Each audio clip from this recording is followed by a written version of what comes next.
So Marty, when you started your career as a marketer and looking back, did you think that you'd get to work in software as a service, work in corporate, launch books, launch brands, launch podcasts, launch YouTube channels? Like that was, if I'd asked you this question like 10 years ago, you'd be like, would that have been the world that you had envisioned jumping into all this?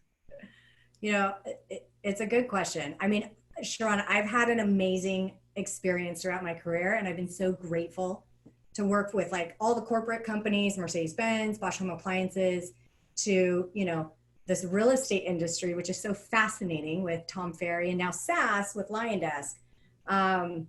It's a journey, Yeah. right? And I take it as it comes, and I love every step of it, and learning, and then doing what we're doing now, which is giving back and sharing with others. Yeah, I think ever since the first time I met you, the one thing that you have like a amazing gift for is like you'll see a spark of an idea or a topic, and then what most people will do is they'll say, you know what, hey Jimmy, go figure this out, or get me the cheat sheet on this. Hey Johnny, go do this. And you have a team at your disposal, so you can do that. But one thing that I've seen you do is you have such depth on all these channels. So you're like, hey, if this needs to get done, I'm just going to intricately understand how all this works so that I know this inside out. And that's amazing. I think that's a gift for you because not only top down on how a strategy works, but bottom up how to execute on it too. Where does that come from? I mean, thank you for recognizing that, first of all. I think I asked somebody the other day, what is my unique skill? What is unique about me? Because sometimes it's hard to see that from the inside. And the answer was passion. And right when they said it, I immediately felt it. Yeah. And I'm like, oh my God, that's perfect. And it can go in so many different directions because I'm passionate if it's great, and I'm passionate if it's not great. Yeah. But my career primarily was PR, brand. And then I was dropped into the sales world. And I had to learn DR, and I had to learn direct response. And it like blew my mind in the beginning because I'm like, no, I just make pretty pictures. Right? But I'm very thankful for the opportunity to learn it, because once I understood how the two of them could work together, and the power of performance marketing, I mean, I totally geek out on numbers now. Yeah. And having that background of brand and PR combined with the DR, just a really powerful skill set to do exactly what you're saying, is walk into a situation and know exactly where the pieces are. And then more importantly, know how to put them together in that journey to get us to that end goal, really in like the quickest way possible. Yeah, exactly. My coach told me that she had a great line. She says, hey, Sharon, you only know what you create. And that's like, I was like, wait, what? And she's like, you only know what you create. And that really, it hit me super hard, because a lot of times we are like, we talked about offline, we're integrators of sorts, right? We get these ideas. Yeah, we know the playbooks. Yeah, we know the theories. Yeah, we know the philosophy, but we have to integrate all of those into this very specific situation that we have and sequence them to get it done right. And then when you do it, suddenly all the integrated pieces come to life for us as well. And so when she said, you only know what you create, and then she asked me the question after, well, what do you know? And so I said, well, I know this. She goes, well, let's talk about how you know that, because you created something associated with that. And that's when it was like totally lit up for me, where I was like, it's like building stuff is cool, right? Because you get to build it, and it's not, you build it from the ground up, just like you build so many, but you lean on experiences and data points from all over the place, which is what's very, very cool. So that is a really good lead into how you and I kind of wanted to put this interview together, which is you literally took an idea and you created a amazing plan to get an Amazon bestseller done, which is awesome. And now you've gotten a chance to kind of look back and reflect on it. So first, as you look back and reflect on it, just some emotions around it. Pretty cool, right? Yeah, for sure. I mean, when someone comes to you and says, okay, we're going to do this project and we need it to be a bestseller, you're kind of like, what? Right? And you immediately go to New York Times bestseller, which is a whole different ballgame and not what we're going to talk about today. Yeah. But what I learned, what I'm super excited to share with you guys today, is becoming an Amazon bestseller is possible. Yeah. And what I learned throughout that experience is there's all these kind of tricks and tips that really anyone can do. Yeah. And that's exactly what we did. And it was incredible. We got to a bestseller in under 24 hours. And it Oh, blew my mind because we did all this work leading up to it thinking it was going to take weeks. And it was done. And then we just kind of looked at each other and high-fived and moved on. And it was amazing. there's this, I tell for a lot of, in the real estate space, we have a lot of common friends, right? So I tell people, especially in any kind of sales situation, and as soon as you said that, that's what I thought of, is the idea of win before you arrive. Mm. If you can win before you arrive, you don't have to deal with objections. You don't, like, and literally that's what you did. It doesn't. People are like, oh yeah, that only took 24 hours. I'm like, you have no idea how long and how arduous and how strategic and how many pieces I put in place. So, even though if the person that's listening, yeah, it took 24 hours for it to materialize, but there was a lot of strategy that went into making this come to life. So, if there is so the first question I have is, can this happen for anybody? Meaning, does it have to be a new book launch, or is it okay if this book is already on? How do you think about that? Yeah, that's a good question. And to be honest, I don't know if how far past once you publish the book, if it makes sense. It might be, and I've got some tips that I'll go down the list of, but regarding that one, it might be when it hits Amazon versus when it's published to the world. Got it. Right. So we have mutual friends who publish books and they just sell them independently. Right. But what I did, the way that worked for me is looking at it as day 0 or day 1, right when it got published to Amazon. Got it. So I know you have a not just a set of things that people should keep in mind, some guidelines, some tips, etc. What's the best way what's like the first thing that they should kind of kick off with in this process? Yeah. So for sure, they should start by writing a book. I know that it sounds silly, but sometimes that's the hardest part of, I want to be a published author, but where the heck do I start? So write something that means something to you, that's going to mean something to readers. A lot of people are creating content constantly right now. You can take that content and compile it into a book. So don't think that you have to go, hide out in a cabin somewhere and become an author that way. There's also companies out there that can help you, Yep. right? So Tucker Max, Yep. right, has a company, I think it's called Scribe, Yep. and you can go to them and they can ghostwrite it for you or help you through it. So Yeah. there's a lot of different ways to get through step 1, which is writing the book. Yeah. Step 2 is you really need to design a eye-catching cover image. And that was interesting to me when they said, it's all about the cover image. I think at the time I'm like, well, yeah, of course. And I started looking at a lot of other ones, but that is really important from a standpoint of like reaching new people. Yeah. You want to invest in a great designer who's going to give you that cover image that's really going to connect with your audience quickly, for the cold audience. Right. Makes sense, right? Yeah. Yeah. Of course, you have to sign up to become an Amazon seller. But here's where the secret sauce really comes in. So when you sign up to become an Amazon seller and you are choosing the category that your book is going to be in, that's really where the game changes. So if you think about it, if you're an Amazon bestseller, nobody says in what category. Right. Right? I could write a book and I got the bestseller category for like gardening, right, in my backyard. Yeah. Whatever the category is, nobody ever asked. So there's a ton of places online where you can go and search that's going to walk you through how to go through the research of finding the right category for you. But that's really the secret sauce of it. When you go on it, here's where to look. When you go on Amazon, you scroll down to where it says product details, and you'll see where that book ranks in all books. Then you scroll down lower and it'll say, and this is like number 2 in this category, number 3, and you can go in this long string that takes you down to this category that you are eventually going to win. Yeah. So you become a category king or queen of sorts. So you're like, it's not psychology, it's not neuroscience, it's not clinical neuroscience. It's not clinical neuroscience in the modern era. It's not clinical neuroscience modern era North America. It's not clinical neuroscience modern I'm in North America, and like research universities only. And that way you pick the category that specifically is what you're suggesting, right? Exactly. It's a very, very like research intensive strategic process. And you can choose to be in multiple categories, right? To see which is, because it's fluctuating all the time, right? And again, there's a ton of sites out there that'll help you figure out which one you can win in.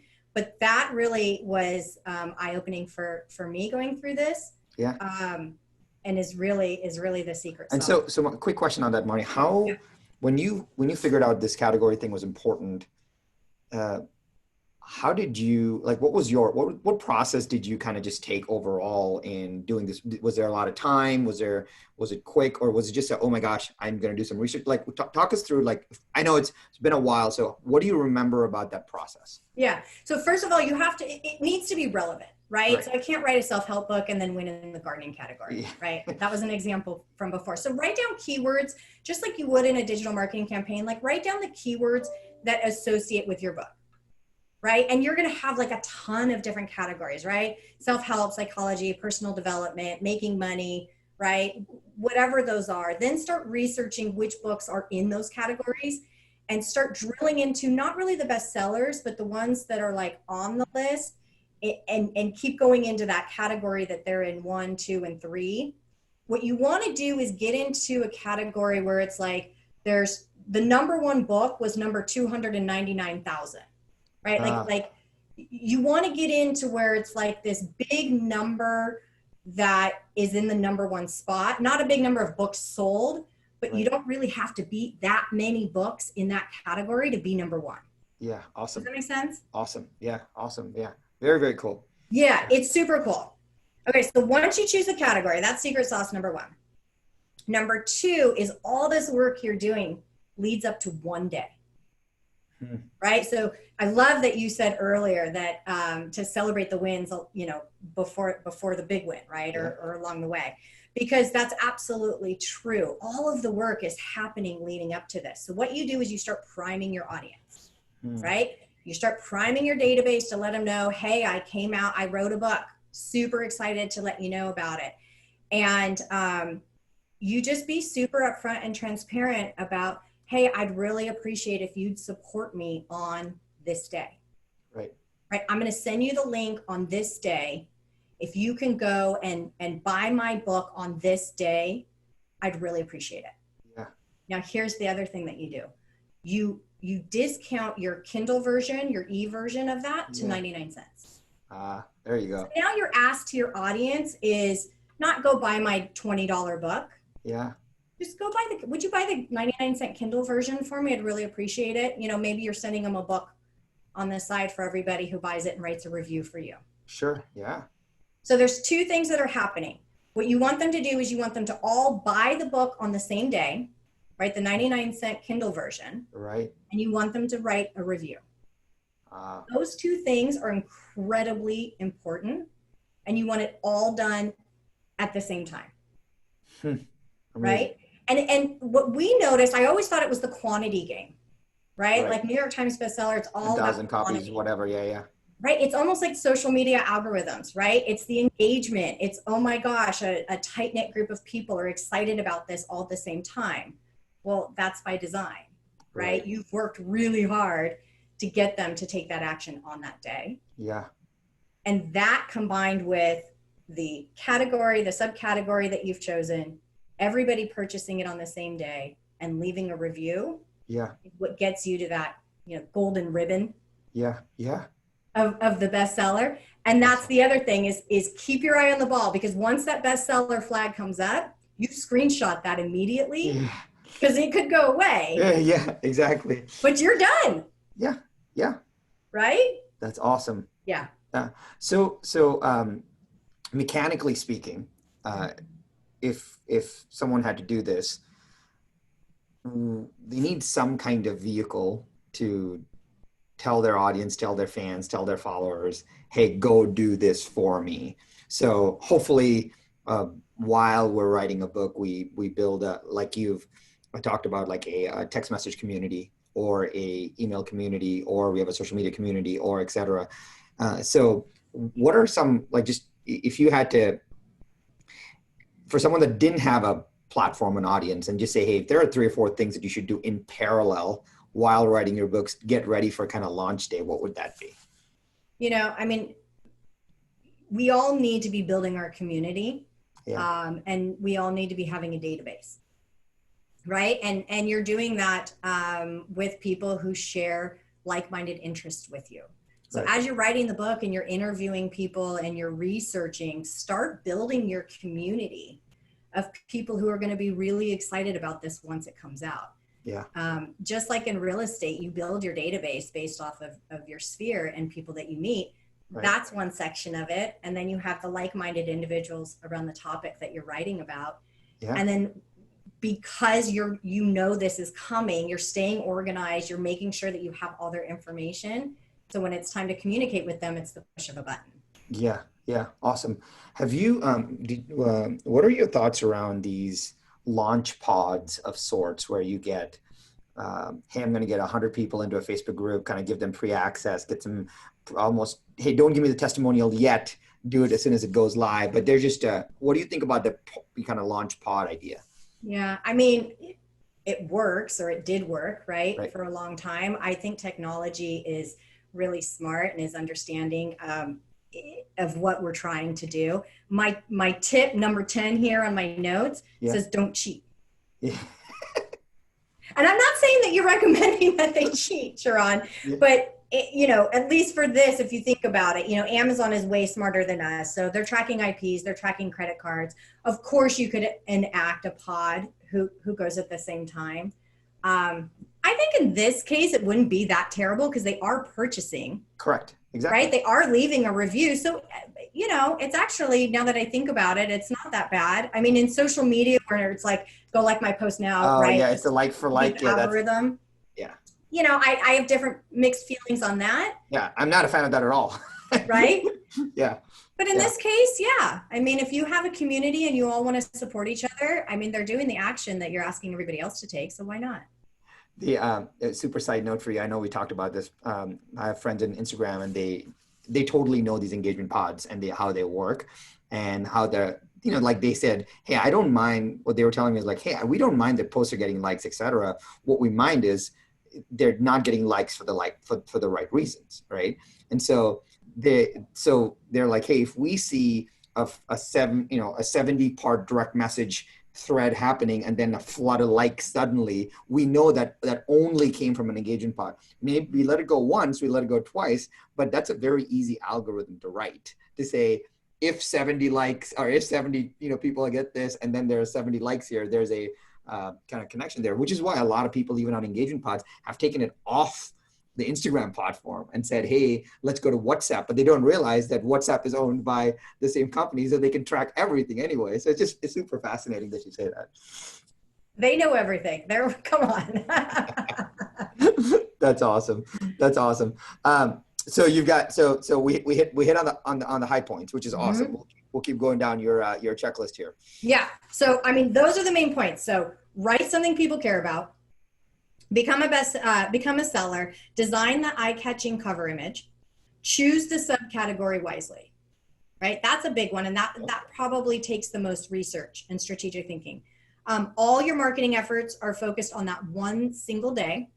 Tell everyone ahead of time so that they're ready to act. And I even have some copy here for people to grab.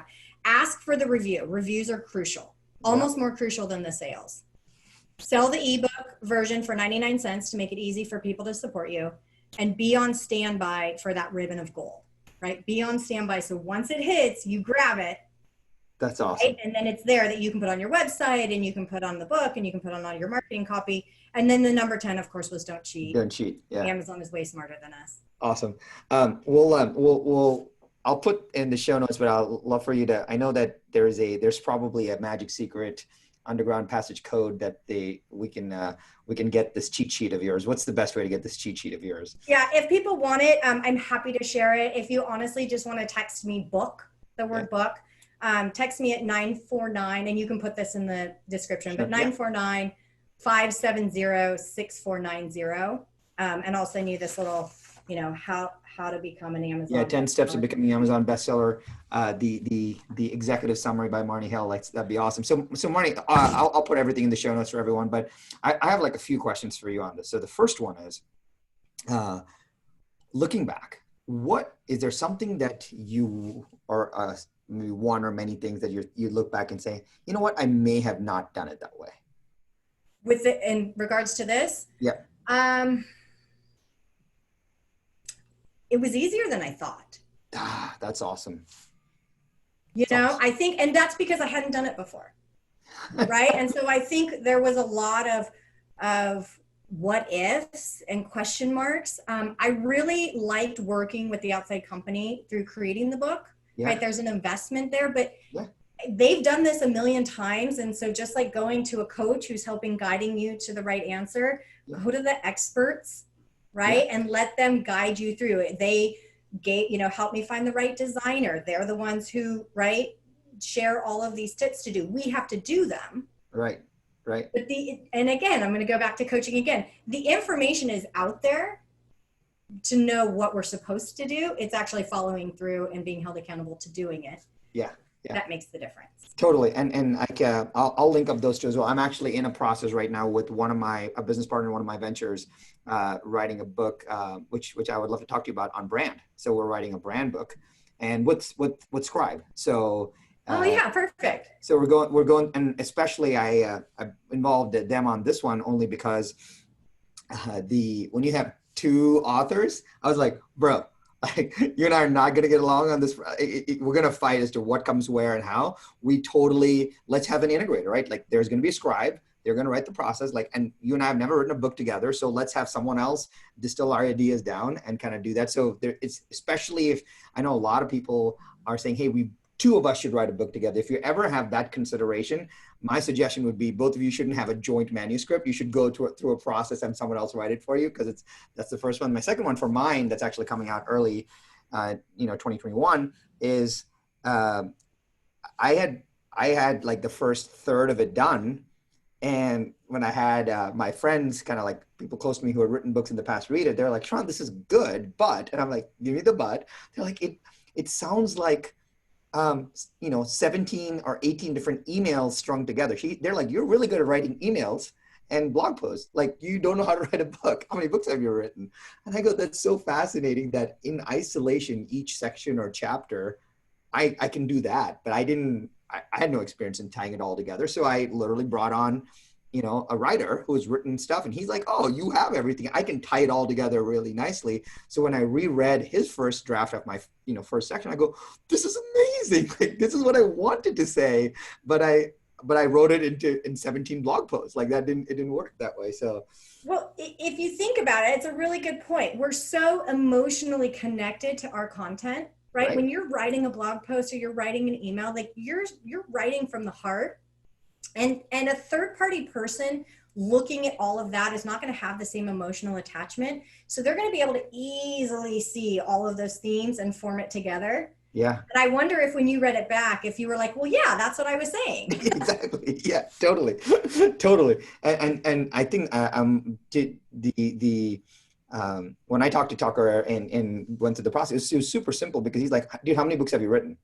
And he goes, it's all in your head. It's your content. Let me write the book, and then, we'll show you how to sell it and all of that. So it was a great point made, especially where they've written so many, right? So you got to give some credence to that process. So a big fan of, hiring a specialist to support you in this journey. Second question for you, Marnie, is,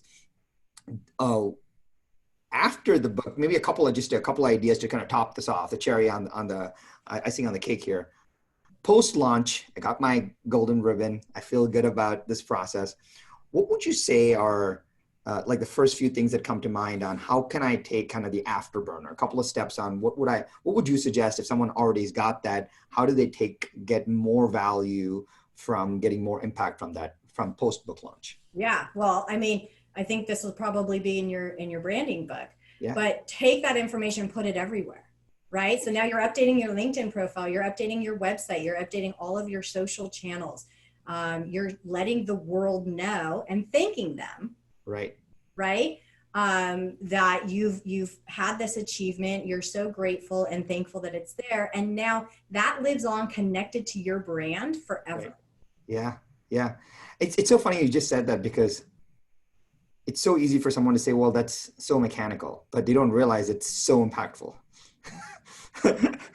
So sometimes it's just those key pillar like things that stand the test of time, right? Right. Well, somebody who's meeting you 3 years from that day that it became the bestseller doesn't know, Right. right? So you have to constantly have that up there, and that's a huge accomplishment. You should be proud of it, regardless, right? Yeah.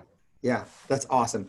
What last question for you? What in this process, as you either reflect on or reflect forward, you may think, huh, that's if you don't do anything else, if there's one kind of golden thread to summarize all of this, what would be one or two things that you would pull together to kind of wrap this up? I think building the community is huge, right? Really, for anything that we're doing, is make sure that you've got your community, make sure you have your database, because anything that you're doing, you can empower that community for to support you, Yeah. Yeah. Yeah. right? And I think that that's huge beyond, obviously that supports this, and when you build those relationships, we're all in this, right, world and in business to build relationships. When you're building them, you know that you can depend on them to support you in really whatever you're doing. Right. So to me, that's the number one focus, for everything that we're doing. And it just happens to be a huge, major part of achieving this one goal. So awesome. Marnie, I see a lot of cool stuff that you put out on different social channels. We get to chat, which I am very grateful for. What's the best place for folks to get more of you? I'm a huge LinkedIn nerd. I always have been. I kind of tease, and I should pull this picture out, but years ago, my team and I dressed up as social channels for Halloween, and I Oh, was LinkedIn. And, and my team is much younger than me, and I walk out, and I am proud to be that LinkedIn nerd. So absolutely find me on LinkedIn. I'm under Marnie Hale. I share some content, and I'm always happy to connect with people, and support everybody in what they're trying to build. awesome. Hey, if this has been, you're so tactical. It was so on point. I'll make sure I link up the show notes. Can't thank you enough for uh, us having this conversation on LinkedIn, us figuring out this is a great topic for us to share, and for us to be on together and reconnect as well. I can't thank you enough for being on and sharing the wisdom with everybody. Absolutely. Thanks, Sharon.